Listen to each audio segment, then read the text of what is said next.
Listen to me, my friend. Listen with everything you have inside you. Because today we are not talking about a language. We are not talking about grammar books or vocabulary lists or exam scores. No. Today we are talking about something far more important. We are talking about a prison break. Your prison break. You have been lied to your entire life. I need you to understand this. From the very moment you picked up that first school bag, from the day you walked into that classroom with wide eyes and innocent hope, they fed you a narrative. A narrative that was carefully designed, deliberately crafted to keep you small, to keep you manageable, to keep you in your place. They told you English is a subject, just another subject. They put it right there between mathematics and science, on a timetable, in a textbook, on a piece of paper. They gave you chapters to memorize, long lists of words to mug up, endless grammar rules that seemed to exist only to confuse you. They turned a living, breathing, beautiful tool of human connection into a dead piece of paper. They told you that if you do not know exactly where to put a comma or a full stop, you were a failure. They told you that mistakes were shameful. They told you to be quiet until you are perfect. But here's the truth they were too afraid to tell you, friend. Here's the truth that would have destroyed their system of control. English is not a subject. English never was a subject. English is your escape. Your escape from the life you're living right now. Your escape from invisibility. Your escape from the cage of unsaid words that has been holding you back for years. Your escape from what, you might ask? Let us look at your life right now.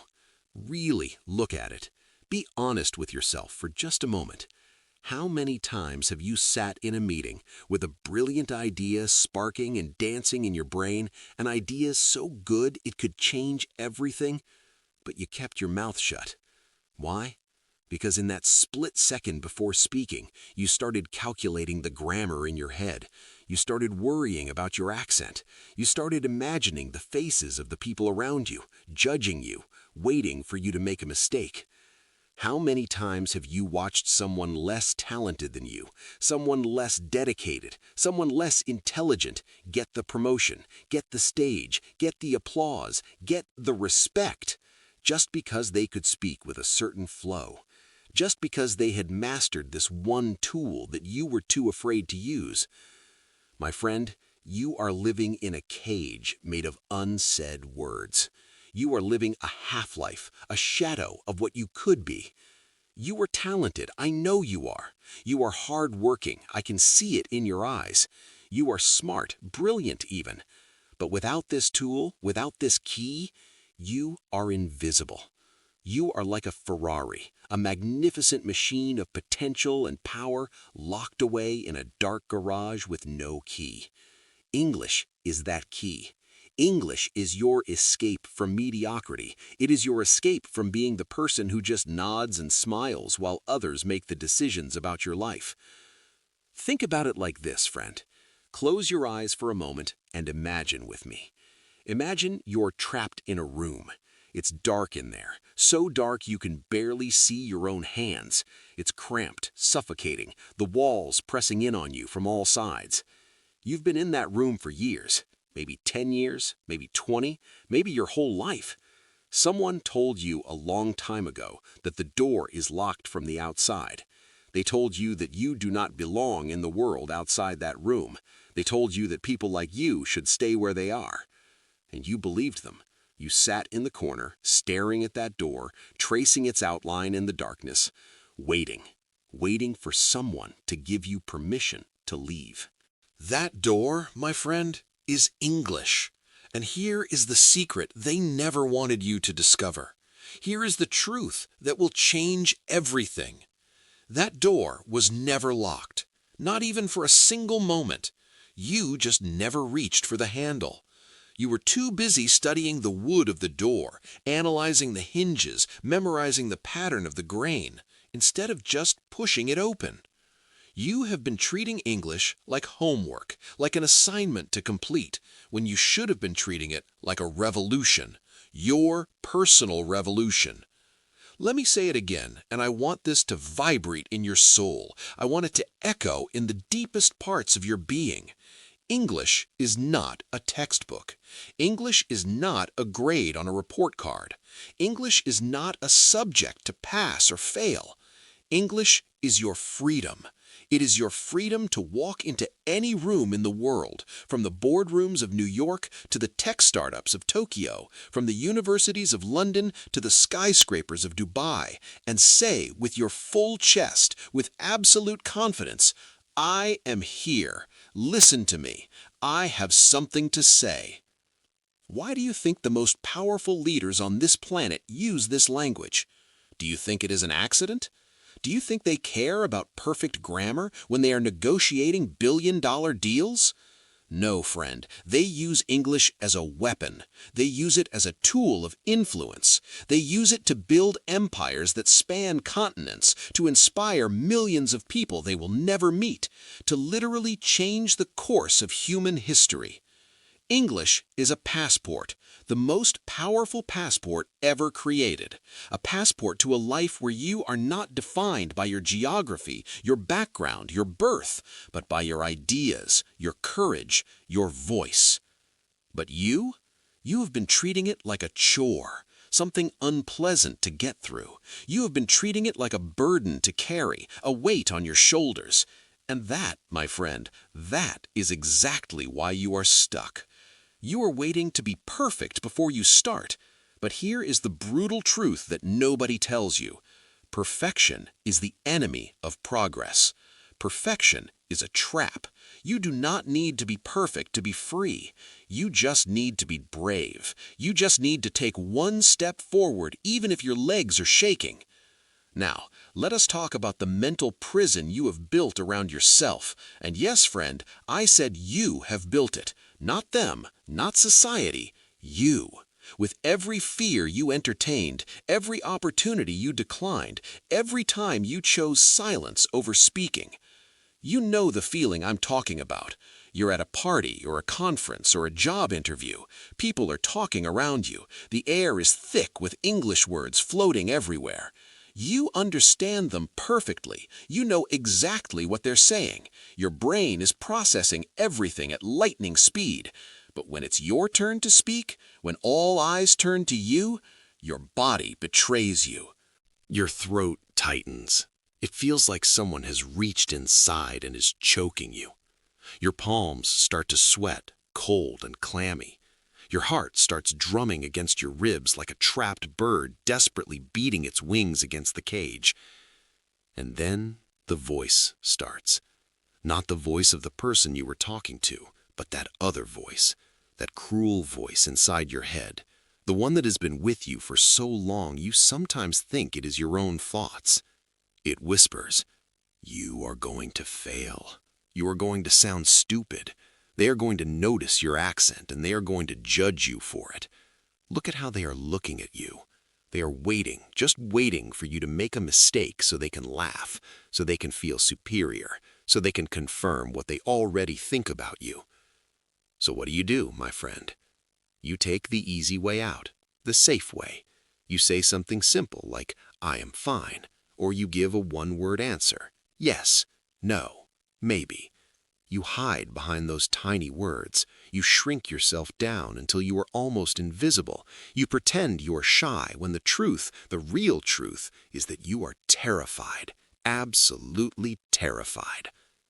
But inside you are screaming. You are frustrated because you absolutely know that you are better than this. You know that if you could just speak your heart, if you could just let the words flow without the fear, you would dominate that room. You would be the most interesting person there. Your ideas would change minds. Your story would move hearts. But the fear wins. Every single time, the fear wins. And you go home angry at yourself, disappointed, making promises that next time will be different. But next time comes, and it is the same story all over again. My friend, I need you to hear this and really absorb it into your bones. Nothing is wrong with you. I need you to understand this at the deepest level. You are not broken. Your brain is not slow. You are not stupid. You are not incapable. You are not somehow fundamentally flawed. You are just a victim, an innocent victim of a system that taught you to be afraid of mistakes. We have been conditioned like laboratory animals to see a mistake in English as a moral failure. If you say, "I go yesterday," instead of "I went yesterday," you feel like you have committed a crime, like you have disappointed your teachers, your parents, the entire universe. This fear is not real, friend. It is a ghost, a shadow with no substance. It has absolutely no power over you except the power you give it. You have been living in a prison, yes, but it is a prison of other people's opinions. Who built this prison? Let us identify the architects of your cage. Think back. Close your eyes and think back to those moments. Think of the uncle at the wedding who smirked when you tried to use a big word. Think of the friends who made fun of your pronunciation, who laughed when you said "vorld" instead of "world." Think of the teachers who spent more time red-marking your essays, circling every tiny mistake, than encouraging your voice and celebrating what you got right.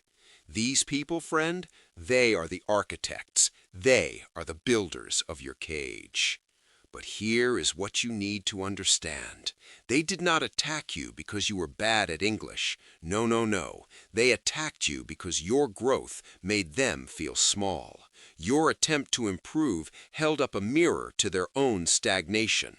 They were not really laughing at your mistake. They were defending their own comfort zone. When you dare to grow, when you dare to try something difficult, you become a threat to everyone who has chosen to stay comfortable.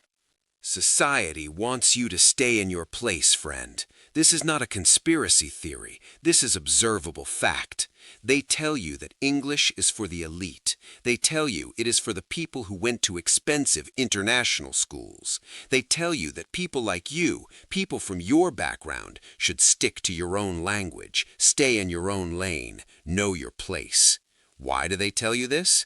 I will tell you exactly why. Because a person who masters English is a person they can no longer control. A person who speaks English fluently and confidently becomes a global citizen. You can no longer be ignored, no longer be dismissed, no longer be kept in the shadows. You can apply for that dream job in Europe or America. You can start that YouTube channel that reaches not just thousands, but millions, maybe billions. You can negotiate with a client from the other side of the world and do it on equal terms.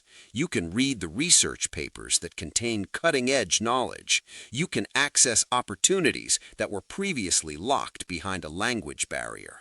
The system profits from your silence, my friend. It keeps you in a low-paying job because you cannot effectively communicate your value. It keeps you in the shadows because you are too afraid to step into the light. Every day you stay silent, every opportunity you miss, someone else profits. The companies that underpay you because you cannot negotiate, the competitors who take your ideas because you could not present them confidently, the system that keeps you exactly where you are because there you are manageable. Let us break the biggest lie right now, the lie that you tell yourself every single day, the lie that says, "I cannot speak English." That sentence, those 4 words are the chains around your ankles. You just listened to thousands of words in English. Right now, from the beginning of this message until this moment, you understood every nuance, every metaphor, every emotional beat.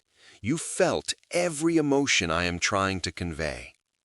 If you were truly incapable of English, if your brain was somehow not wired for this language, you would have stopped listening 10 minutes ago. You would have been confused, lost, unable to follow. But you are still here, friend. You are still with me, understanding everything. Your problem is not knowledge. You have enough words in your head already. You have enough grammar stored in there. You have watched English movies, you have listened to English songs, you have scrolled through English content on social media for hours and hours. What you lack is not knowledge. What you lack is permission. You are waiting for some imaginary authority figure, some teacher from your past, some voice from the sky, to tap you on the shoulder and say, "Okay, now you are ready. Now you are allowed to speak. Now you have earned the right to use this language." That permission, friend, is never coming. Nobody is going to give you a certificate that says you are now allowed to speak. You have to take that permission. You have to give it to yourself, right now, this moment. Think about Rajesh. I want to tell you about Rajesh because his story is the story of so many people. Rajesh works at a call center in Bangalore. Every single day, he talks to customers from America, from the UK, from Australia. He handles complex problems. He explains technical solutions. He is brilliant at what he does. His customers rate him highly. But the moment his boss asks him to stand on a stage at the company conference and speak to a live audience, he crumbles. His hands shake. His voice trembles. He makes excuses to avoid it. Is it because his English suddenly disappeared? Is it because he forgot how to speak overnight? No, friend. It is because on the phone, he is invisible. On the phone, people cannot see his face, cannot see his nervousness, cannot judge his appearance. But on the stage, he is seen. He is visible. And visibility brings vulnerability. You are afraid of being seen, my friend. You are afraid of the judgment that comes with being visible. But let me tell you something that might change your life. The people who judge you, the people who laugh at your mistakes, the people who mock your accent, these people are already beneath you. A person who is truly successful, truly confident, truly secure in themselves will never, ever laugh at someone who is trying to improve. Only the people who are stuck in their own cages, their own prisons of fear and insecurity, will try to pull you back into yours. They do not want you to escape because your escape reminds them of their own cowardice. Your voice is not broken, friend. Your English is not broken. Your confidence is broken. And confidence, unlike knowledge, cannot be learned from a book. You do not get confidence by reading. You do not get confidence by memorizing. You do not get confidence by waiting until you are ready. You get confidence by taking action in the face of fear, by doing the thing that scares you again and again and again until one day it does not scare you anymore. Think of a child learning to speak their mother tongue. Your own child or your little brother or your niece. Think about how they learn. They do not start with poetry. They do not begin by reciting Shakespeare. They start with broken words, mama, dada, wawa for water. They say things wrong, they stumble, they mispronounce everything. But do we laugh at them? Do we mock them? No, friend, we celebrate them. We clap our hands. We record videos to remember the moment. We smile with pride. Why? Because we know, we instinctively understand that every mistake is a step toward mastery. But when it comes to English, we have become our own worst enemies. We demand perfection from ourselves on day one. We expect to speak like a BBC News anchor after 1 month of practice. And when we are not perfect, when we stumble, when we mix up our tenses, we quit. We decide we are not good at English, and we give up. A mistake is not a failure, my friend. A mistake is proof that you are in the arena. It is proof that you are fighting for a better life.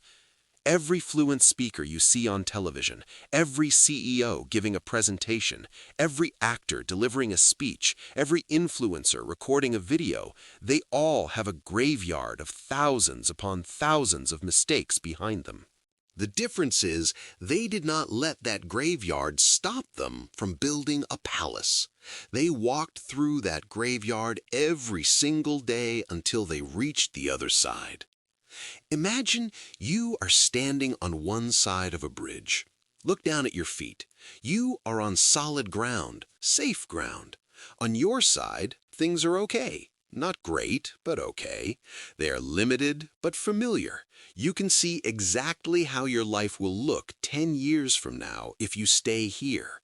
The same job with small increments, the same social circle with the same conversations, the same frustrations, the same regrets, the same quiet voice in your head saying, "What if?" It is safe, yes, but it is small, so small.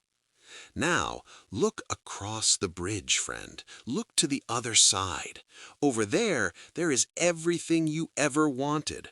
The respect of your peers who currently dismiss you. The ability to provide for your family in ways you never dreamed possible. The chance to travel the world and actually connect with it, not just take selfies as a tourist. The power to lead, to influence, to make a real difference. The opportunity to build something that matters, something that lasts beyond your lifetime. That bridge, my friend, is English, and you are standing there at the entrance, staring at the floor, worried that the bridge might shake when you step on it. What if I fall, you ask? What if people laugh? What if I'm not ready? Of course the bridge will shake, friend. Of course it will.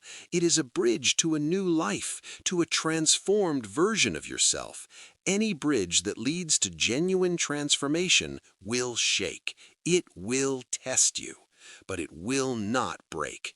I promise you, it is stronger than you think, and more importantly, you are stronger than you know.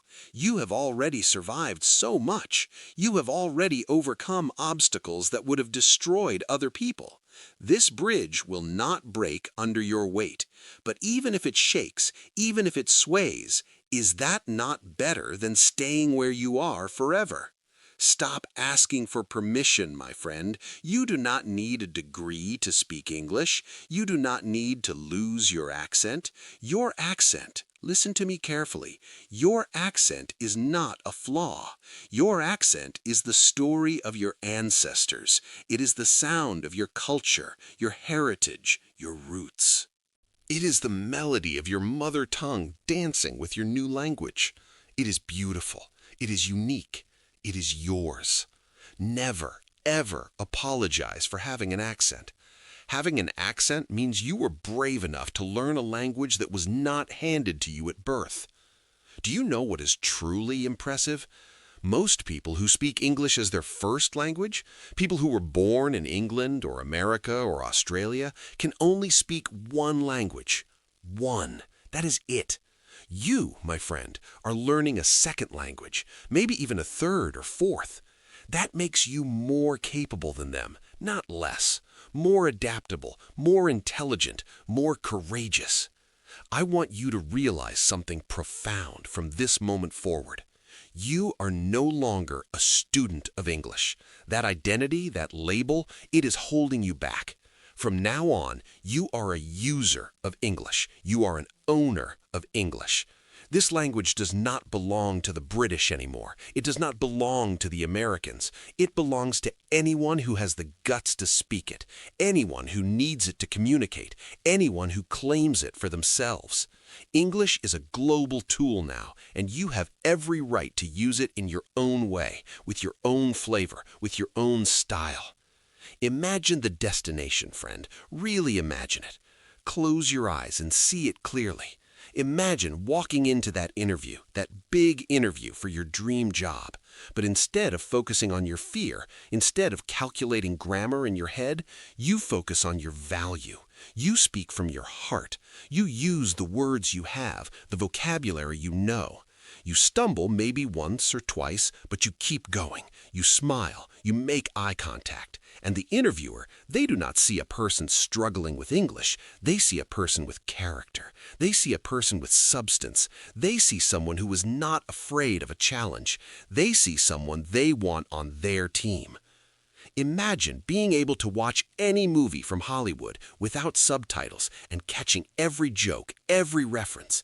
Imagine reading any book from any country and accessing the ideas inside it directly without waiting for a translation.